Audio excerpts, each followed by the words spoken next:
Puji syukur kehadirat Allah Subhanahu wa Ta'ala, karena dengan berbagai rahmatnya telah membuat kita berkumpul di sini. Sesuatu yang langka, sesuatu yang baru kali terjadi, kita kumpul di sini dalam konteks Makassar Final 2019. Bagaimana kita ketahui bahwa Makassar Final itu beratkan kepada 4 masalah budaya. Yang pertama maritim, yang kedua sungai, yang keempat imigran, yang ketiga imigran, yang keempat kuliner. Kenapa imigran? Karena kita memang di Indonesia banyak pasukan imigran. Di rumah saja ada Chinese. Teater adalah induk dari semua kesenian. Jadi teater merupakan payung dari seni rupa, sastra, musik, dan tari. Sebagai bukti, kalau kita melihat sebuah pementasan drama, di sana ada sastra, dekorasinya seni rupa, ilustrasi musiknya musik, lalu lighting itu semua masih seni rupa, lighting, makeup, busana. Kemudian terkadang dalam pementasan itu ada unsur tari. Misalnya di bagian awal ada intronya, ada raja berburu rusa. Tidak mungkin hutan kita pindahkan di kota, tidak mungkin kita ikan kuda, tidak mungkin kita ikan rusa. Tetapi dengan koreo gerak tari, orang bisa jadi kuda, kemudian ada orang yang bisa jadi rusa. Saya kira itu hubungannya antara teater dengan kesenian pada umumnya. Nah, apa saja yang dipertunjukkan itu teater, termasuk sirkus itu teater karena dipertunjukkan. Film itu teater. Seni rupa sekarang ada namanya seni rupa instalasi yang dipertunjukkan, bisa terjadi di mana-mana, di pantai bisa dibuat instalasi seni rupa, dipertunjukkan di lapangan, di mana boleh. Kemudian bahkan sepak bola pun orang tidak segan-segan menyebut itu teater. Kenapa? Karena banyak seniman-seniman bola yang bermain indah, mengagumkan, mengharumkan dan sebagainya. Sebutlah Pele, Maradona, banyak memiliki kemampuan bermain indah sehingga stadion tempat di mana kita menonton seolah-olah kita melihat sebuah pertunjukan. Nah, teater di Yunani pada mulanya merupakan kegiatan religi, merupakan upacara. Jadi masa itu sekalipun agama langit belum ada, tetapi manusia sudah percaya bahwa di luar dirinya ada kekuatan. Tsunami tidak bisa ditolak, penyakit tidak bisa ditolak, kematian tidak bisa ditolak, betapapun hebatnya itu manusia. Jadi ada satu kekuatan di luar dirinya, sehingga lahir dewa-dewa. Oleh manusia menciptakan dewa langit, dewa bulan, bahkan dewa cinta. Setiap tahun diadakan upacara menghormati laut. Pada saat itu berlangsung kerajaan libur total. Raja libur, menteri-menteri libur, semua diliburkan dan semua tumpah ruah ke pantai untuk menyaksikan bagaimana dewa laut dipersembahkan, tapi tidak lagi dengan makhluk hidup. Kemudian muncul seorang orator, inilah aktor pertama di dunia, orator ini yang menceritakan ini rangkaian kejadian, sambil dideretlah itu raja, menteri-menteri, padanda, pendeta, rakyat biasa tumpah ruah di laut. Berjalanlah ini pertunjukan. Itulah sebenarnya awal mula dari teater. Nah, sekarang dari Yunani sana kita coba masuk ke Indonesia. Di Indonesia sebelum teater modern kita kenal teater rakyat.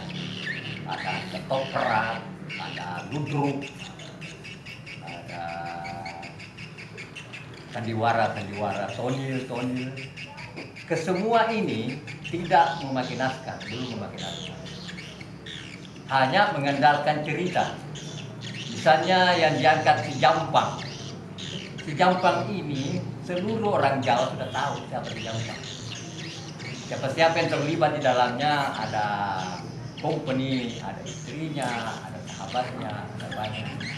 Ini kemudian diramu oleh seseorang yang belum sutradara. Dia hanya mengatur. Karena semua orang sudah paham ceritanya. Tinggal durasinya yang dibatasi. Nah, kamu sebagai Jampang, kamu sebagai pacarnya, kamu sebagai bapak Cina, Pak, ceritanya sudah dipahami seperti ini. Itulah yang diperlukan. Ludruk, tadi apa? Ketoprak. Ya. Kalau ketoprak mengkhususkan pada cerita-cerita yang bernuansa kerajaan. Kalau ludruk lebih kepada cerita-cerita rakyat. Kelebihannya ludruk tanpa teks, tanpa naskah. Jadi para pemain punya improvisasi berdialog. Ya. Lalu kemudian arena bermain ini tanpa dekorasi, tetapi melalui gerak tubuh manusia, panggung bisa jadi laut, berubah jadi sawah, berubah jadi rumah, tergantung bagaimana kemampuan manusianya bermain. Nah, kemudian kita coba ke Sulawesi Selatan. Kita punya teater Kondo Buleng. Teater Kondo Buleng itu ciri khasnya ada seorang tokoh yang dimodifikasi atau didekorasi seperti kondo. Kondo itu bango putih. Nah, itu menjadi teater rakyat Sulawesi Selatan ketika dipersembahkan diiringi musik tradisi. Tetapi ini amat sangat membahayakan bagi kaum penjajah waktu itu. Sehingga penampilannya selalu diawasi.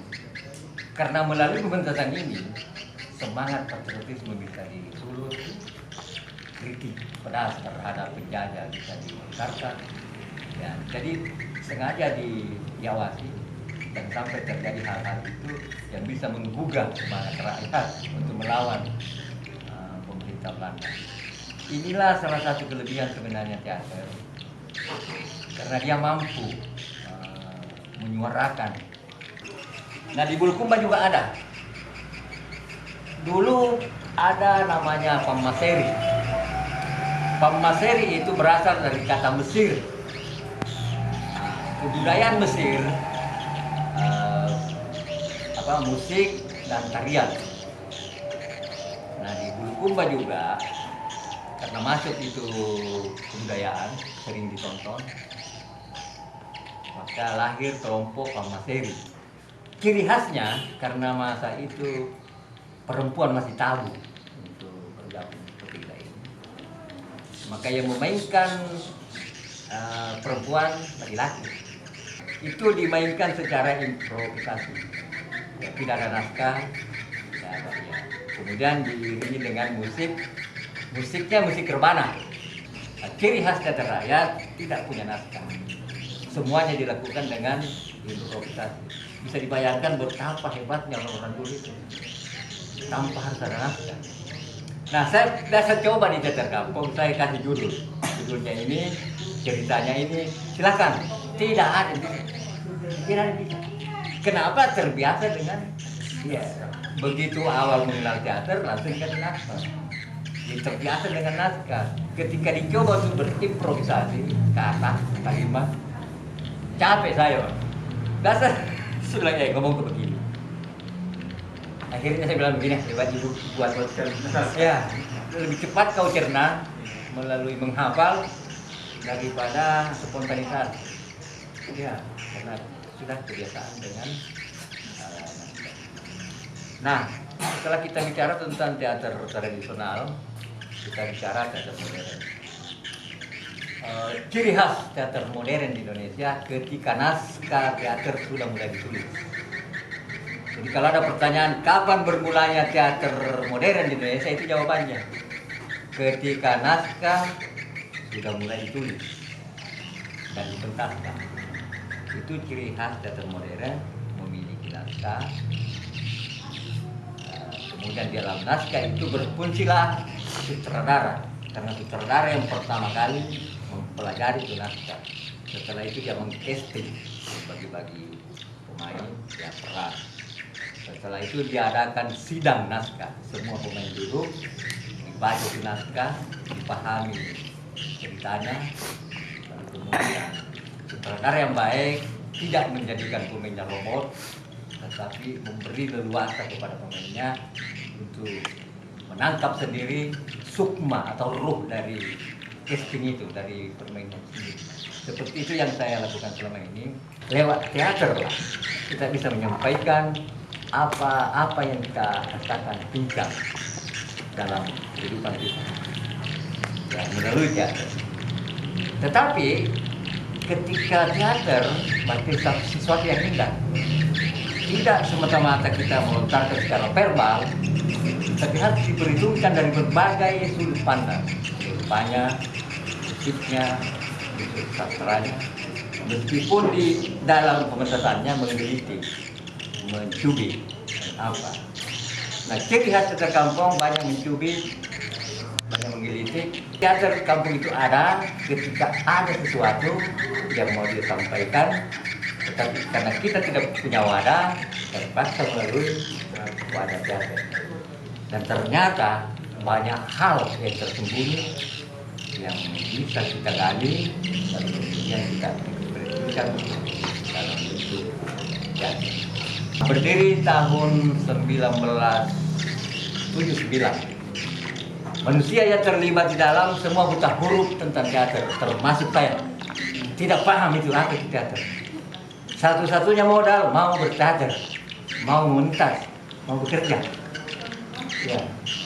Jadi tidak ada pun satu dari antara kami ini dari basic akademik tentang teater.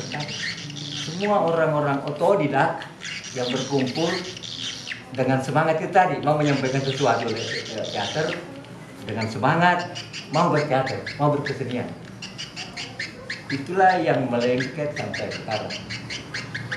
Saya Pak tidak segan-segan, orang yang tidak bisa baca tulis, main, penjahat, segala macam, suka di sini. Jadi terkadang orang ngeri. Kok ada itu, harus. Ketika masuk di sini, kita mau memanusiakan. Saya selalu katakan kepada adik, kalau saya sudah berhenti belajar, berarti sudah capek.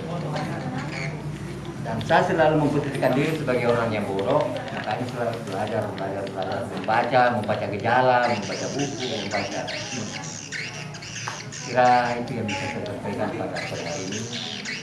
Mungkin ada hal yang bisa kita sharing, ya saya katakan. Mungkin teman-teman ada yang mau bertanya ke Om Caca terkait sejarah kata kampung sendiri atau kota sekarang itu, dan bagaimana kata kampung berkarya di Tentang teknologi dulu kan ya, seperti sekarang ini, bagaimana pengetahuannya itu dapat? Yang pertama saya sering dibilang orang gila. Kenapa orang-orang yang tercecer di jalan saya pungut? Kalau saya lihat ada berita film saya berhenti. Orang-orang bekas yang dibuang orang saya kumpul, ada berita teater, ada berita seni rupa. Setelah ditempel-tempel kita kumpul, bacakan, dicermati, dibayangkan saja karena kita berita-berita yang kita tempel itu dari Makassar, dari Jakarta, tempat di mana kita tidak pernah lihat. Ya. Jadi itu tadi Pak, cara belajar pertama itu tadi, ya, apa? Guntingan-guntingan, apa istilah sekarang ini? Clipping. Ya, clipping.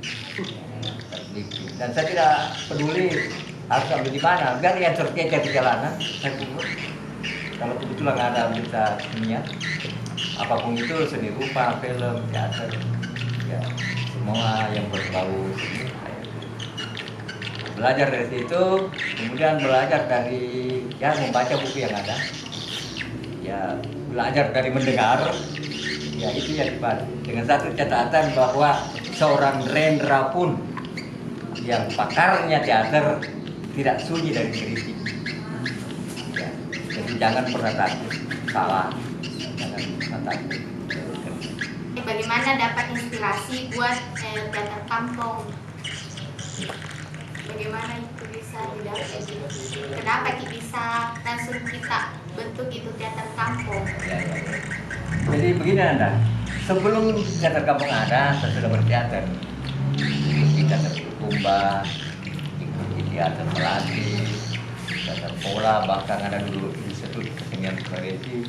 Saya ikut sebagai penata artistik, terus menangani dekor dan pelabuhan.